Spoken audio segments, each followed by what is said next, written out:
Predstavljamo posve novi INA Loyalty program s atraktivnim nagradama i pogodnostima, prilagođen tvojim potrebama. Dozvoli da te iznenadimo. Pridruži se INA Loyalty programu i osvoji bodove kupnjom na INA maloprodajnim mjestima. Dozvoli da te iznenadimo. Skini INA Loyalty aplikaciju i natoči gorivo po posebnoj cijeni. If the one constant in life is change, shouldn't we all change for the better? Can global challenges become opportunities? Shouldn't reliable, affordable and sustainable energy be for all? And why can't we galvanise change in our homes and offices and industries? Let's champion the energy transformation. Let's energise society.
Kupujte prirodni plin i čuvajte hrvatske šume.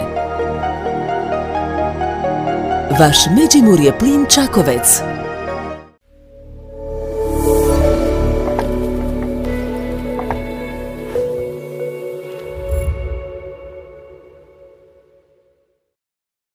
Dobar dan i dobrodošli u postersku sekciju koju otvaram nakon ove dvije tematske cjeline koje smo prije odslušali.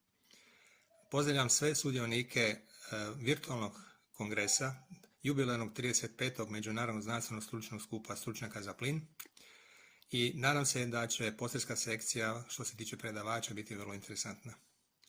A sada bih molio prema redoslijedu predavanja da učesnici, odnosno predavači, pristupe svojim izlaganjima i vjerujem da ćemo čuti nešto vrlo interesantno u svijetu plinskog biznisa. Hvala lijepo.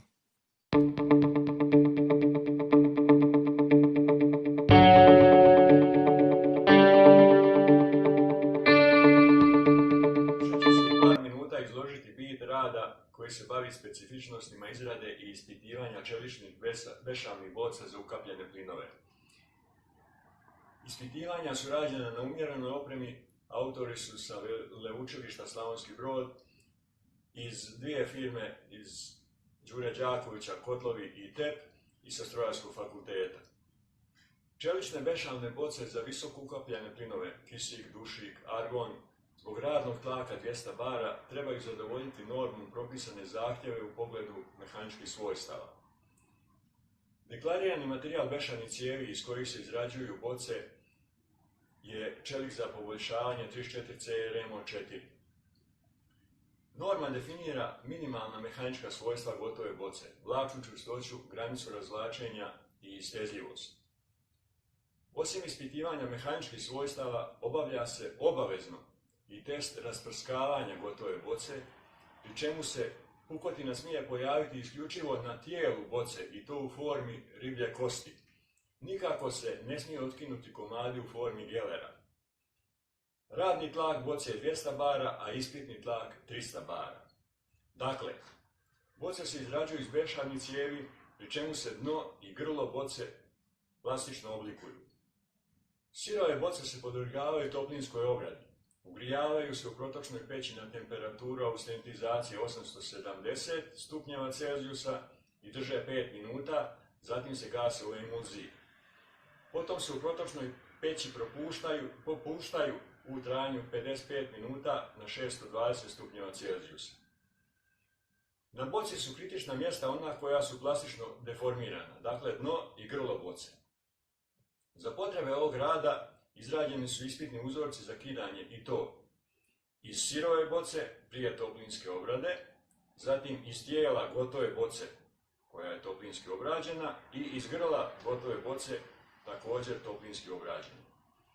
Cilj rada je pokušati utvrditi da li se iz omjera ukupne istezljivosti i istezljivosti pri maksimalnom opterećenju može procijeniti sklonost materijala, odnosno boce, krhkom lomu. Ispitivanja su naravno obavljena na umjerenoj kidaljci, a sve vrijednosti su pomoću elektronike snimljene, kao i pripadajući dijagrami, odnosno krivulje kidanja, što je sve detaljno prikazano u tekstu rada. Također, obavljeno je i snimanje prijelomnih površina ispitnih uzoraka. Intenzitet deformacijskog očišćenja ocijenjen je na temelju međusobne usporedbe izmjerenih vrijednosti vlakne čvrstoće i granice razvlačenja. Analiza rezultata pokazala je da na sirovim uzorcima prije toplinske obrade uočava se da je sklonost plastičnom deformiranju relativno malo izražena. Međutim, jako je izražena sklonost lokalnom deformiranju, a to ukazuje na opasnost krhkog loma. Kod uzoraka poboljšanog tijela boce, granica tečenja je za oko 46%, a vlačna čvrstoća za oko 17% viša u odnosu na stanje prije poboljšavanja. U skladu s ovom promjenom je i efekat deformacijskog učvršćenja koji je manje izražen i ima gotovo linearni karakter. Kod grla gotove boce, karakteristike čvrstoće su vrlo slične poboljšanom tijelu boce. Zapaža se da je iznos minimalne deformacije pri kidanju, odnosno razaranju, porastao sa 13 na oko 15%. Očišćenje i u ovom slučaju, kao i kod tijela gotove boce, ima skoro linearni karakter. Ova analiza, ali i izgled prijelovnih površina nakon kidanja, pokazuje da kod gotovih boca nije prisutna sklonost krhkom lomu. Usporedbom svih podataka prikupljenih u ovom radu, zaključeno je da rezultati ispitivanja mehaničkih svojstava, odnosno iz toga izračunati efekt deformacijskog učvršćavanja, mogu poslužiti kao prethodni pokazatelj eventualno prisutne opasnosti krhkog loma pri testu rasprskavanja. Dva su moguća pitanja u vezi navedenog rada. Prvo, šta ako boca ne zadovoljava ispitni tlak 300 bara? Teoretski, može se koristiti za nisko ukapljene plinove kojih je ispitni tlak 25 do 45 bara. Drugo pitanje je primjenjivost ovih saznanja na posude izrađene od istog čelika ili sličnog, ali gdje je zbog dimenzija, odnosno veličine, teško obaviti test rasprskavanja.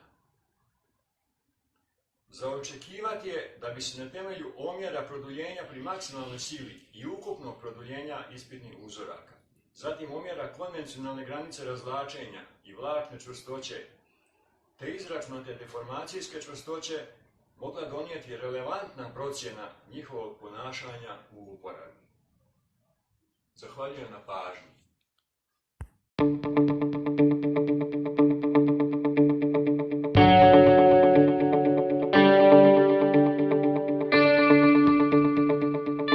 Prikazan proračun debljine stjenke kućišta prema HR normi 3D oblikovanje zračnog ventila s dvije kugle. Reverzibilnim inženjeringom u programskom alatu Solid HST8 izrađen je 3D model sklopa sa svim pozicijama i provedene su analize naprezanja i prikazan je tok strujanja fluida u 3D modelu.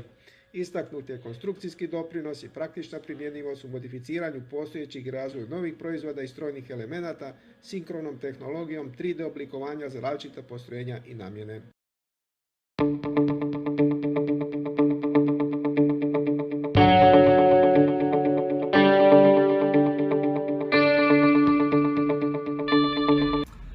Poštovane dame i gospodo, sve vas srdečno pozdravljam. U radu sunčana elektrana Vire na plinskom polju Molve bio je koautor kolega Ante Crljenko. Dugogodišnja eksploatacija ugljikovodika od 1981. godine sa plinskih polja u Podravini, Molve, Kalinova, Stari Gradac, Gola rezultira sve značajnijim padom proizvodnje prirodnog plina. Tako se iskorištavanje obnovljivih izvora energije, stavljanjem u funkciju vlastitih resursa koji još nisu korišteni, nametnuo kao prvi korak ka pristupu INA tržištu obnovljivih izvora energije. Za instalaciju fotonaponskih elektrana odabrana su 2 INA industrijska postrojenja s postojećim značajnim neiskorištenim zemljišnim površinama, centralne plinske stanice Molve na području općine Virje u Podravini i rafinerija nafte Sisak. Sunčana elektrana Virje CPS Molve biti će izgrađena na slobodnom prostoru zemljištu u okruženju energetskog postrojenja CPS Molve površine 12 hektara. Proizvodnja električne energije odvijat će se u 29.000 monokristaličnih fotonaponskih modula ukupne nazivne snage 8,4 MW. Sunčana elektrana s obzirom na mjesto gradnje bit će neintegrirana sunčana elektrana, odnosno fotonaponski moduli montirat će se na nosivu aluminijsku konstrukciju na tlu.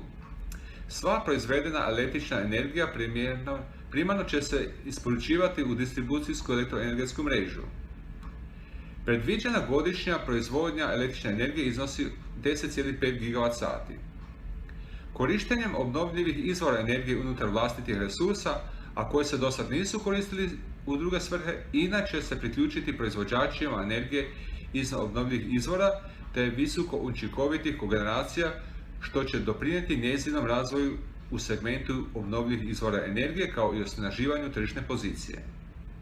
Hvala vam lijepa i ima li pitanja?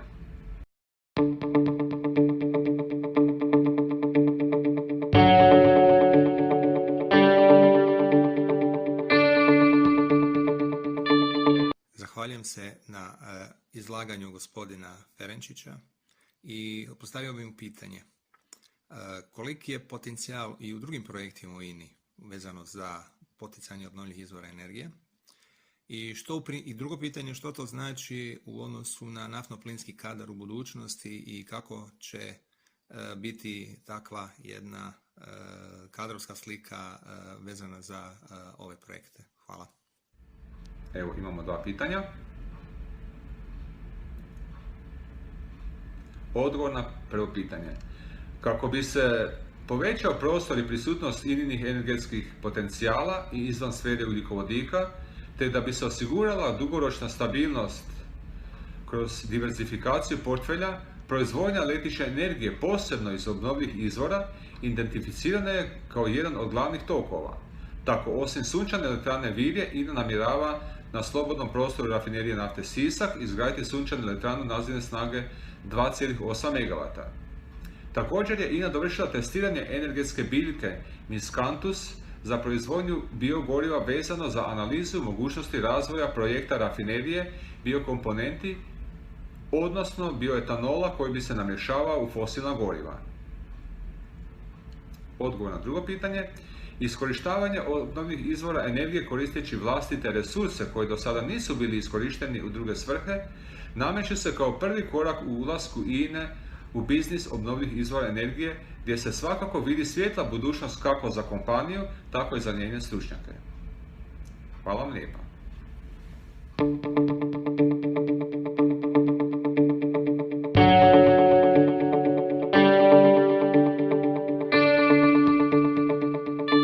Pozdrav svima, ja sam Monika Bakalović te ću vam sada prezentirati poster na temu Power to Gas kojeg smo napravile kolegica Margarita Tomić i ja.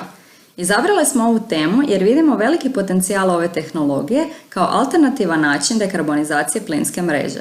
Promotrimo šematski prikaz Power to Gas postrojenja prikazan na gornjoj polovici plakata. Višak obnovljive energije koristi se za odvajanje vode na kisik i vodik pomoću elektrolize. Danas postoje 3 glavna procesa elektroliza, čija je usporedba prikazana u tablici lijevo. Alkalna elektroliza je najstariji proces koji koristi vodenu otopinu alkana kao elektrolita. Ovi sustavi su lako dostupni, izdržljivi i pokazuju relativno niske kapitalne troškove. Drugi proces elektrolize je elektrolitska membrana. Ovakvi sustavi koriste čvrsti polimerni elektrolit. U ćeliji za elektrolizu nalazi se membrana koja razdvaja proizvedeni kisik i vodik. Ključne prednosti su proizvodnja čistog vodika i fleksibilan rad, a nedostaci su visoki kapitalni troškovi i kraći radni vijek od alkalne elektrolize. Posljednji proces je proces elektrolize u ćelijama s elektrodama od krutih oksida koji je najmanje razvijen. Za razliku od druga dva navedena procesa koja dobivaju energiju potrebnu za razdvajanje molekula iz električne energije, ovaj proces oslanja se na kombinaciju električne energije i topline. Potencijalne prednosti procesa su visoka učinkovitost i mogućnost korištenja u nuklearnim, solarnim i geotermalnim projektima. Ključan nedostatak je trenutno degradacija materijala pri visokoj radnoj temperaturi. Količina proizvedenog vodika ovisi o broju članaka u elektrolizatoru. Međutim, kao što je prikazano na grafu omjer vode i vodika, najčešće je za kilogram vodika proizvedenog elektrolizom potrebno oko 38 kg vode. Vodik je prvi mogući krajnji proizvod power-to-gas procesa, ali je njegov proizvodni volumen ograničen ili nedostatkom infrastrukture za vodik ili maksimalno dozvoljenim sadržajem u mreži prirodnog plina. Stoga je drugi, ali neobavezan korak unutar power-to-gas procesa, proces metanacije. Metanacija je kemijska reakcija vodika s izvorom ugljika za proizvodnju metana. Proizvedeni metan se naziva sintetički ili zamjenski prirodni plin. Glavna prednost metana kao krajnjeg proizvoda power-to-gas procesa je njegova neograničena upotreba u već postojećoj plinskoj infrastrukturi. U donjem desnom dijelu postera prikazani su power-to-gas procesi u Europi provedeni do rujna 2019. godine. U Europi je provedeno više od 100 takvih projekata.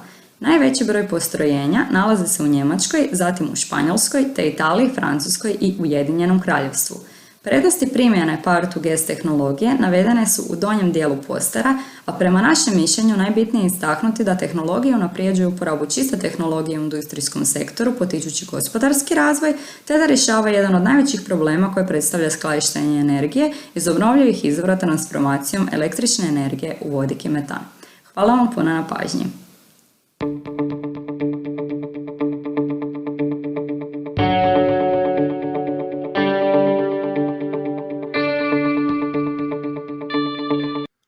Zahvaljujem se mlade kolegici Bakalović i htio bih postaviti pitanje vezano za njen rad. Kako vidi perspektivu tehnologije Power to Gas u Europi i gdje vidi potencijal za takvu tehnologiju u Republici Hrvatskoj? Hvala. Zahvaljujem se na pitanjima. Mislimo da će tehnologija Power to Gas sve više se početi primjenjivati u Europi, iako su 2003. godine započeli prvi projekti. Nakon 2011. se broj projekata počeo naglo povećavati uz krajnji proizvod metan, što znači da je sve više zemalja uvidjelo prednost metanacije. Točnije, sada 16 europskih zemalja primjenjuje navedenu tehnologiju. Iako nam je teško predvidjeti koliko će i kako će se razvijati konkurentna tehnologija, odnosno baterije, za sada vidimo dobru perspektivu za power to gas, odnosno power to hydrogen, jer se može očekivati da će se u budućnosti vodik i prirodni plin da će prevladati u onim područjima gdje je direktno korištenje električne energije ograničeno, primjerice u pomorskom prometu te u određenim industrijskim procesima. U Hrvatskoj nam je nešto teže prognozirati upotrebu power to gas tehnologije, jer smo u strategiji energetskog razvoja Republike Hrvatske do 2030. s pogledom na 2050. godinu naišli na komentar da nema potencijala za živjeti u Hrvatskoj jer su potrebna visoka kapitalna ulaganja. Međutim, sve više projekata u Hrvatskoj koji se fokusiraju na obnovljive izvore energije, primjerice vjetropark u zaleđu Senja, strategija energetske tranzicije otoka Hvara ili nedavno puštena u pogon sunčana elektrana Vis. Smatramo da bi strani ulagači mogli napraviti projekt Power to Gas na Jadranskoj obali, gdje se zapravo najviše razvijaju elektrane iz obnovljivih izvora energije, ali što se tiče hrvatskih ulaganja u takve projekte, ponavljamo, teško nam je prognozirati. Hvala vam.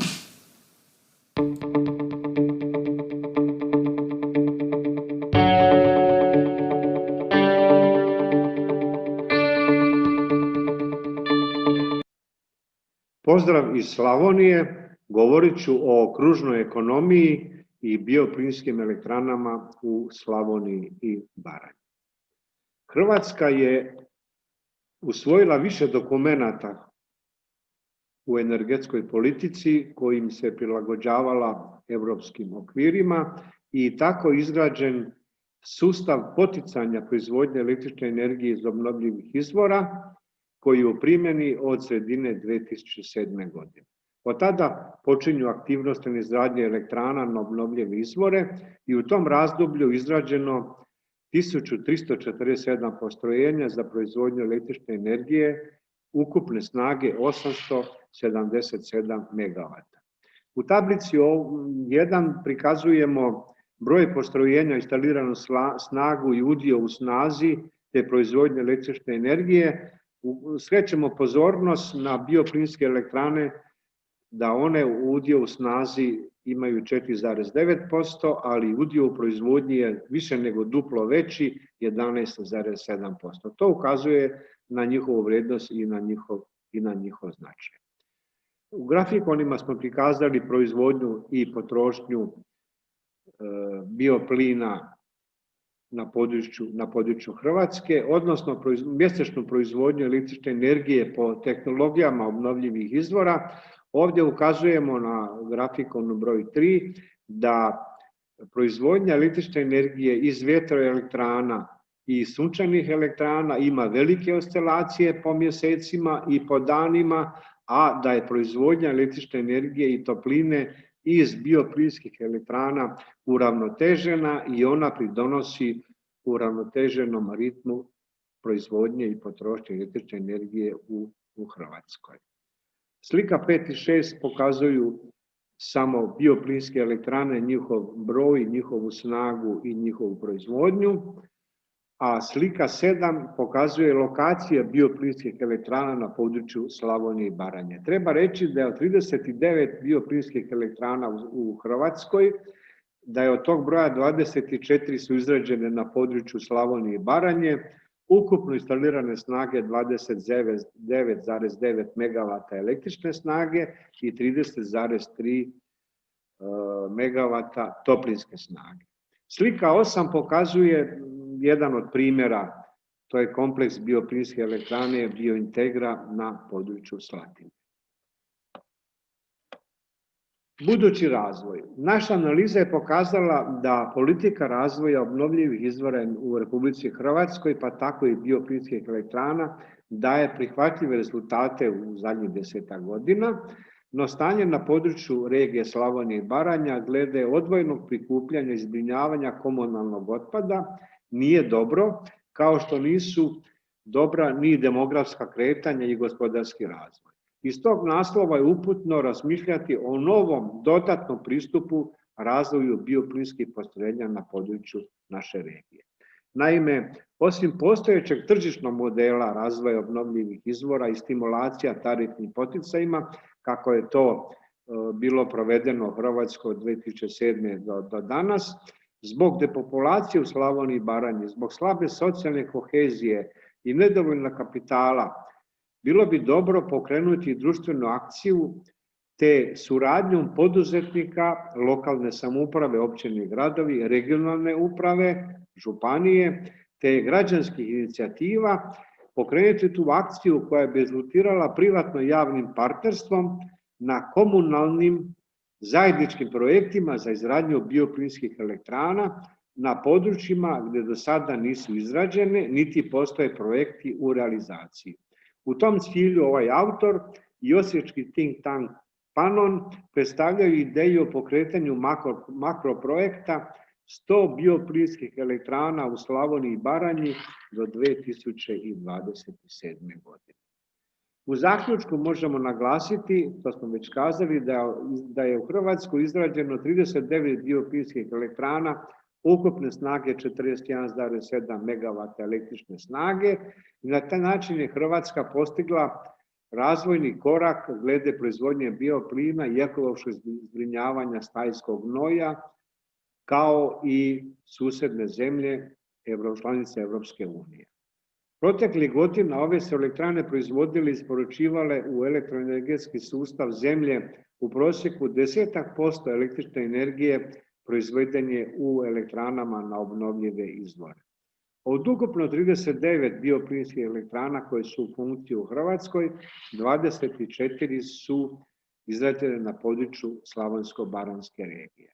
Ovdje je na kraju značajno naglasiti da je u projektiranju, u izgradnji, puštanju u pogon novih bioplinskih elektrana značajno sudjelovanje slavonskih stručnjaka iz Belišća, Osijeka, Slatine, Slavonskog Broda, Vinkovaca i Vukovara.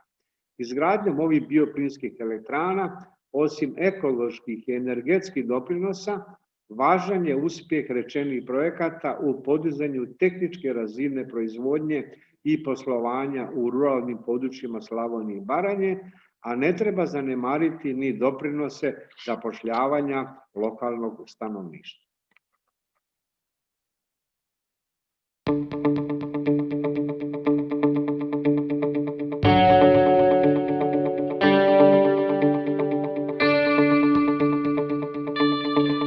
Zahvaljujem se gospodinu Milanu Ivanoviću na izlaganju i postavio mu pitanje koja je perspektiva bioplinskih elektrana u Republici Hrvatskoj i Slavoniji. Prvo pitanje i drugo pitanje je li to potencijal koji obećava u budućnosti i u kom smjeru će sve to skupa krenuti. I na kraju, da li postoje neke administrativne prepreke vezano za daljnji razvoj ovakvih projekata? Hvala. Dakle, pitanje je da li hrvatsko zakonodavstvo uklopljeno u EU legislativu. Pa možemo reći da je energetsko gospodarstvo u Republici Hrvatskoj usklađeno sa EU direktivama i iz tog naslova nema prepreka u izgradnji energetskih postrojenja na obnovljive izvore. Drugo pitanje je koliko Republika Hrvatska ulaže u bioplinska postrojenja u odnosu na ostale članice Europske unije. Pa izneseni podaci u mom referatu pokazuju da je Hrvatska uhvatila korak glede bioplinskih elektrana u tehnološkom i energetskom značenju sa prosjekom EU članica, gledano prema broju stanovnika i razvijenosti gospodarstva. Međutim, gledano prema potencijalima za proizvodnju bioplina, prema nizu gospodarsko-razvojnih i demografskih problema u našoj zemlji, te prema energetskoj ovisnosti, ova ulaganja bi trebala u Hrvatskoj biti daleko veća. Naime, Hrvatska posljednjih 10 godina uvozi između 30 i 40% električne energije i isto toliko uvozi prirodnog plina.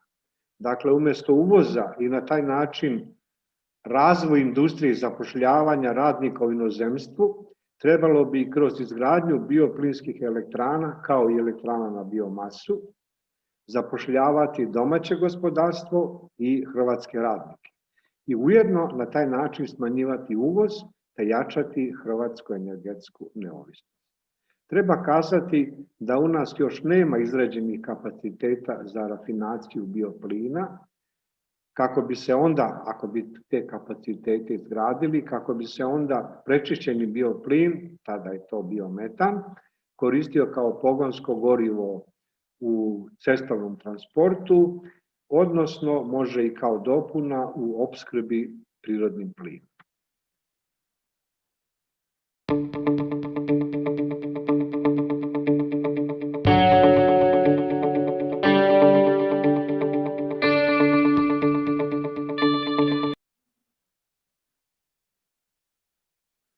Pozdrav iz Osijeka, govorit ću o bioplinu u kružnoj ekonomiji Europske unije.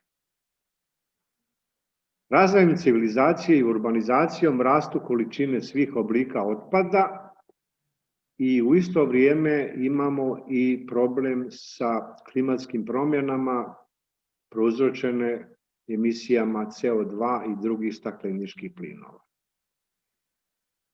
EU parlament je kao dio razvojne strategije Europa 2020 usvojio dokument Resursno učinkovita Europa, vodeća inicijativa strategije Europa 2020 s intencijom prelaska sa postojećeg linearnog na kružno gospodarstvo.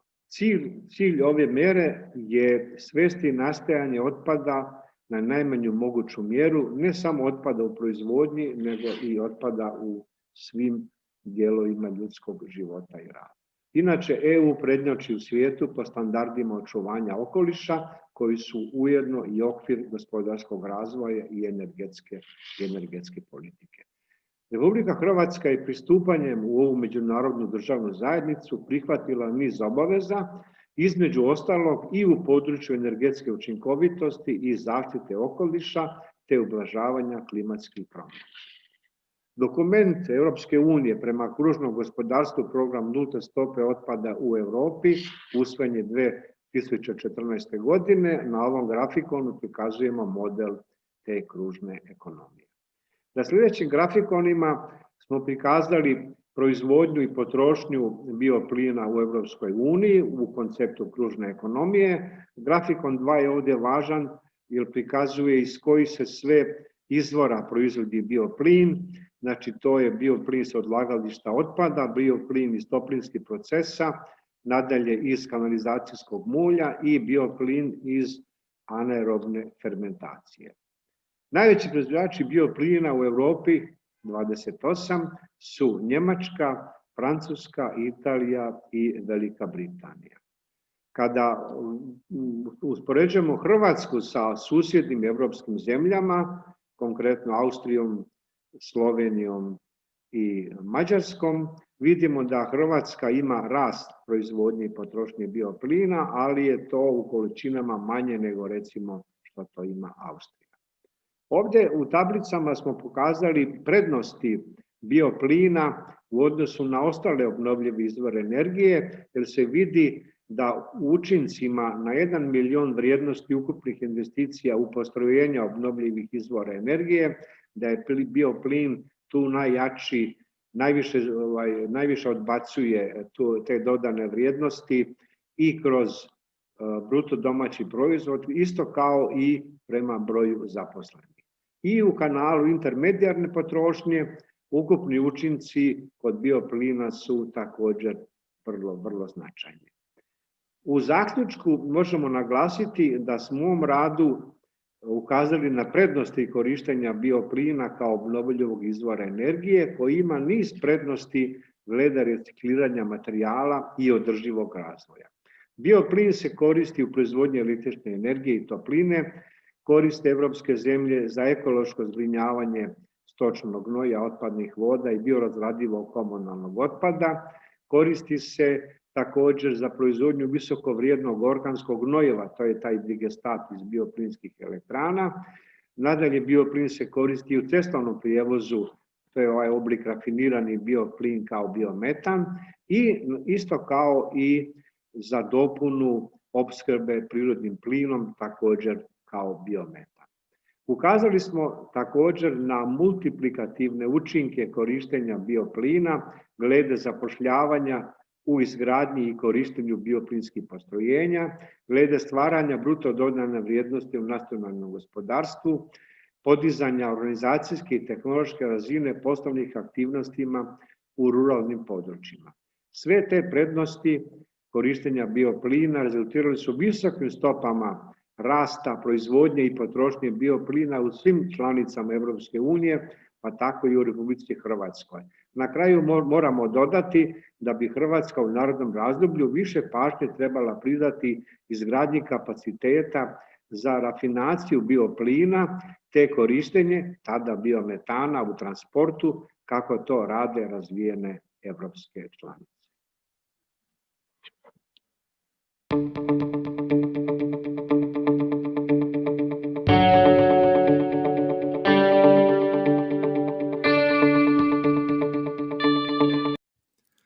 Za gospodina Milana Ivanovića imam još jedno pitanje vezano za njegovo izlaganje.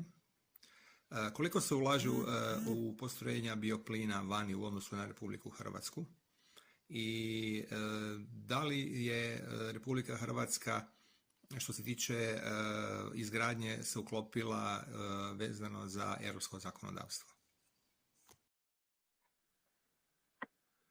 Zahvaljujem moderatoru, gospodinu Zoranu Dojčinoviću, na postavljenim pitanjima, jer mi to omogućuje da ukažem na još neke važne elemente u temi o kojoj govorimo.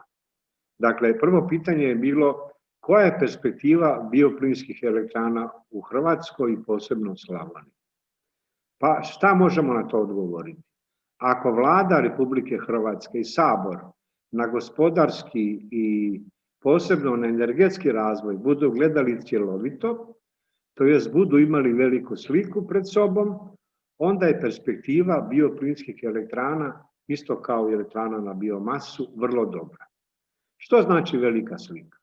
To znači uzeti u obzir niz održivo razvojnih i tehničkih elemenata, kao na primjer dnevni, tjedni i mjesečni ritam proizvodnje električne energije i topline u elektranama na obnovljive izvore, uzeti u obzir utjecaj na okoliš te ekološko zbrinjavanje stočnog gnoja, otpadnih voda i komunalnog otpada, onda zapošljavanje domaćih tvrtki i posebno zapošljavanje lokalnog stanovništva u ruralnim područjima, nadalje podizanje organizacijske i tehnološke razine u životu i poslovanju u ruralnim područjima, što bi uz lokalno zapošljavanje pridonosilo kvaliteti života i usporavanju procesa depopulacije.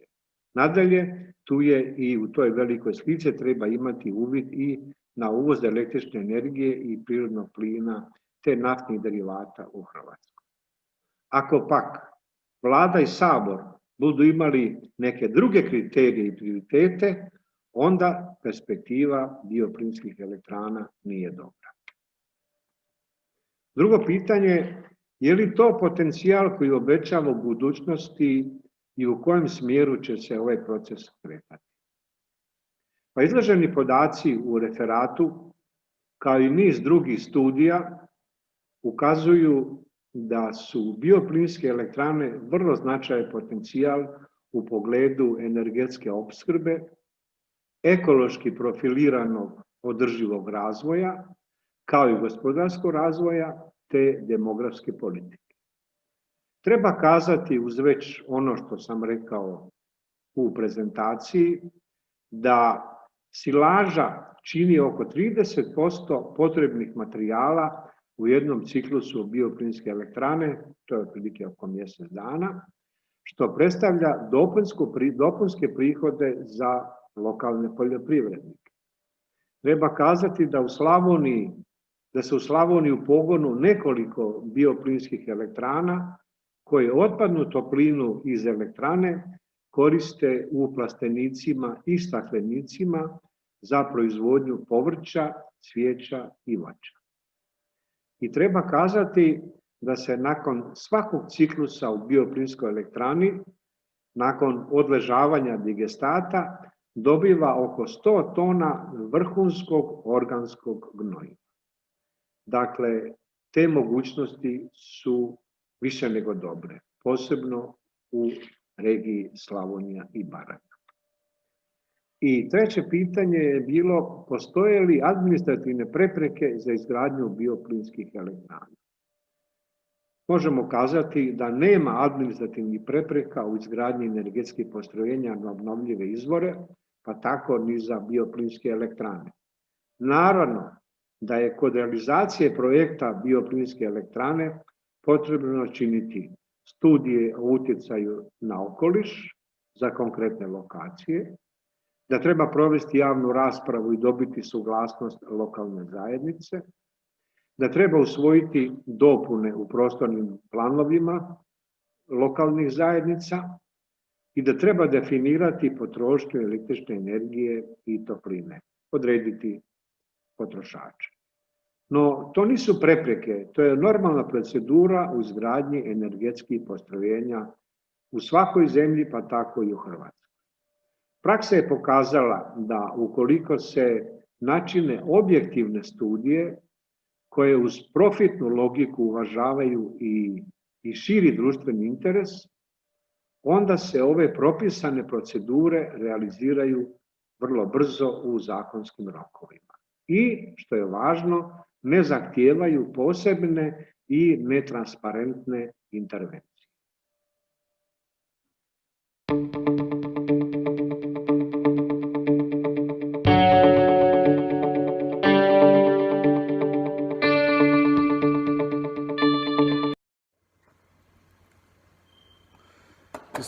of our article, Non-Destructive Inspection of Electrofusion Welded Polyethylene Pipes with Phased Array Ultrasonic Method.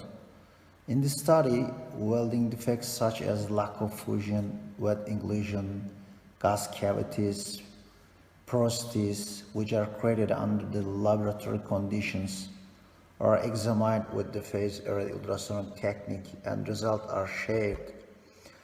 It has been compared with the welding defects detected in the welded parts on the pipeline in the field. These studies and experiments show that the technique is reliable. Radiographic and ultrasonic examination tests can be performed in the most ideal way of joining steel pipes.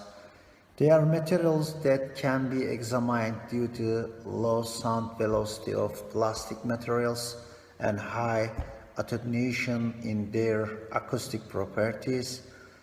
Many studies have been done on electrofusic joints for the application of reliable non-destructive testing methods in the polyethylene pipe material.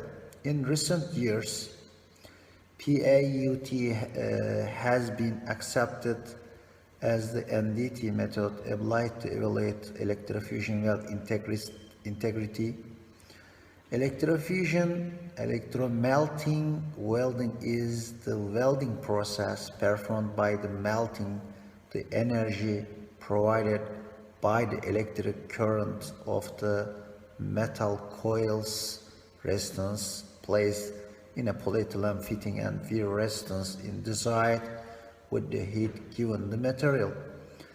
In the experimental study, artificial defects were created on the pipe sample of DN90 diameter electrofusion sleeve welding. The properties of the experiments is detect welding defects such as incomplete penetration, lack of fusion, gas holes, the foreign materials. They may occur in electrofusion welding. Artificial errors created in these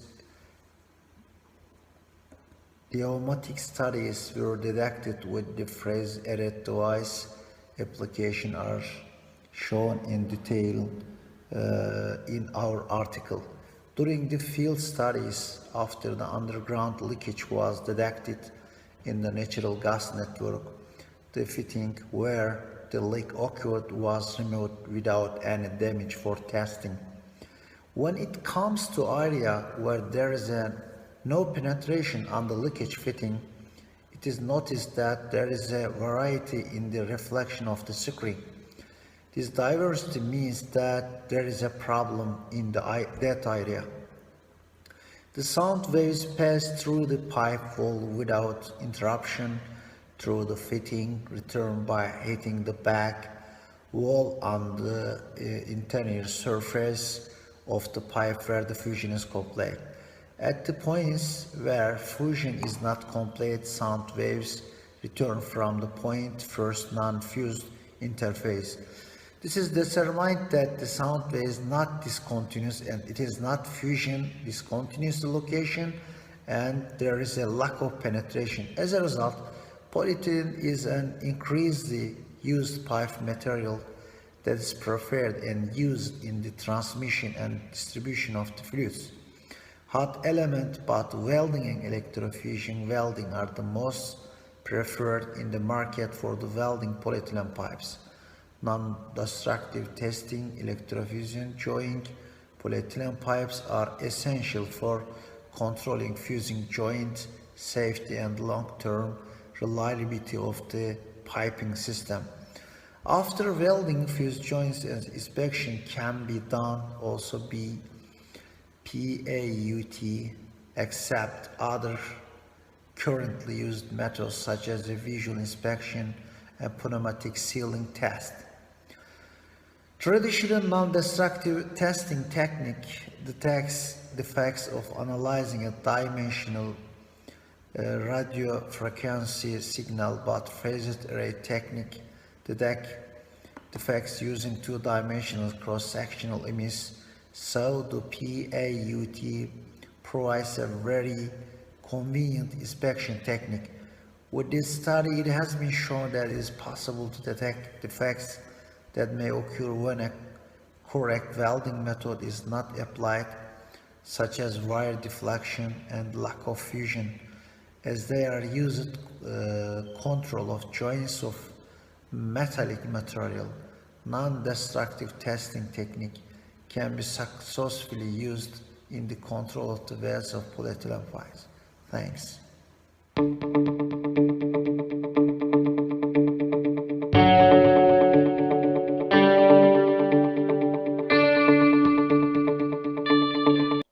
Dobar dan. Lijep pozdrav svim učesnicima 35. međunarodnog znanstvenog stručnog susreta stručnjaka za plin. Ja sam Luka Markovinović, student Rudarsko-geološko-naftnog fakulteta. Zajedno sa kolegom Barišićem izradio sam rad na temu novih dobavnih pravaca plina za Europsku uniju i prokomentirat ću značenje i karakteristike plinovoda Sjeverni tok 2, Turski tok, Južni plinski koridor i plinovod Istočnog Sredozemlja. Sjeverni tok 2 novi je izvozni plinovod koji transportira plin iz Rusije u Europu preko Baltičkog mora. Novi cjevovod je sličan onom u radu, uspostavit će izravnu vezu između Gazproma i europskih potrošača, te će osigurati pouzdanu opskrbu Europe ruskim plinom. Ulazna točka plinovoda u Baltičko more bit će područje Leningradske regije, a njegova će se izlazna točka nalaziti u Njemačkoj. Ruta se proteže na 1230 km, a cjevovod se većim dijelom proteže paralelno sa već postojećim cjevovodom. Ukupni kapacitet dvije struje Sjevernog toka 2 je 55 milijardi metara kubičnih plina godišnje, odnosno zbrojeno sa Sjevernim tokom 1 110 milijardi metara kubičnih. Sjeverni tok 2 prolazi kroz vode 5 zemalja, to su Rusija, Finska, Švedska, Danska i Njemačka. Projekt je započeo 2012. godine, a sljedeće godine očekuje se puštanje u rad. Plinovod Turski tok značajno će poboljšati sigurnost i pouzdanost opskrbe plinom Turske, južne te jugoistočne Europe. Podmorski plinovod Turski tok prolazi rutu od 930 km od ruske Anape preko Crnog mora do turske obale u regiji Trakija. Od prirodnog terminala u Turskoj, jedan od dva podzemna kopnena cjevovoda priključuje se na već postojeću tursku plinsku mrežu, dok se drugi cjevovod nastavlja do tursko-europske granice. Južni plinski koridor dovodi prirodni plin iz Kaspijske regije u Europu. Jedan je od najkompleksnijih lanaca dobave plina ikada razvijen u svijetu, proteže se na 3500 km, prelazi 7 zemalja i uključuje više desetaka glavnih energetskih tvrtki. Projekt plinovoda Istočno Sredozemlje odnosi se na podmorsko-kopneni plinovod. Ruta plinovoda ide od Levantinskog bazena do Grčke, nakon čega bi se povezao s plinovodom Poseidon, koji bi transportirao plin do južne Italije. Zemlje Levantinskog bazena su zemlje koje leže uz istočnu obalu Sredozemnog mora, a to su Turska, Sirija, Libanon, Izrael, Egipat i Grčka. Dužina samog plinovoda je 1900 km, od čega je 1300 km podmorski dio. Te brojke čine ga najduljim podmorskim plinovodom na svijetu. Planirani kapacitet plinovoda je 16 milijardi metara kubičnih plina godišnje, a u drugoj fazi očekuje se povećanje kapaciteta na 30 milijardi metara kubičnih godišnje. Zaključno bih rekao da bi se diverzifikacijom izvora i ruta opskrbe plinom te izgradnjom novih ruta smanjuje ovisnost zemalja Europske unije o jednom dobavljaču prirodnog plina. A za Hrvatsku su nove rute od iznimne važnosti zbog projekta plinofikacije južnog dijela Hrvatske.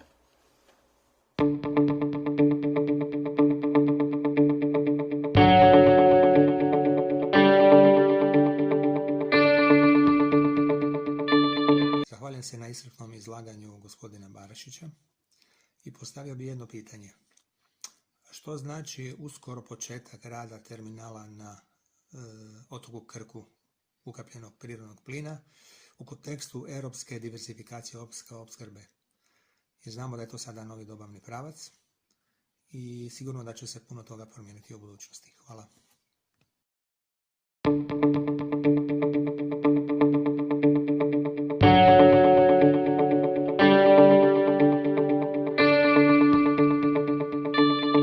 Lijep pozdrav svim sudionicima najveće plinske konferencije u srednjoj i jugoistočnoj Europi ove godine u 35. nešto drugačijem izdanju. Moje ime je Barišić Ivana, zajedno s kolegom Markovinovićem izradio sam rad na temu novi dobavni pravci za opskrbu Europe prirodnim plinom. U međuvremenu nam je stiglo pitanje vezano uz obrađenu tematiku, a ono glasi: što znači skori početak rada terminala na otoku Krku u kontekstu europske diversifikacije opskrbe? Dakle, prije svega htio bi se zahvaliti gospodinu Dečinoviću na postavljenom pitanju, a moj odgovor glasio bi da izgradnjom i puštanjem u rad LNG terminala na otoku Krku došlo bi do povećanja sigurnosti i pouzdanosti opskrbe prirodnim plinom, prije svega Republike Hrvatske, ali i ostalih zemalja jugoistočne Europe. Također, ovaj vrlo važan strateški projekt doprinio bi smanjenju cijena plina za krajnje korisnike u Republici Hrvatskoj, ali isto tako i integraciji europskih energetskih tržišta te diverzifikaciji prometnih pravaca. Hvala još jednom.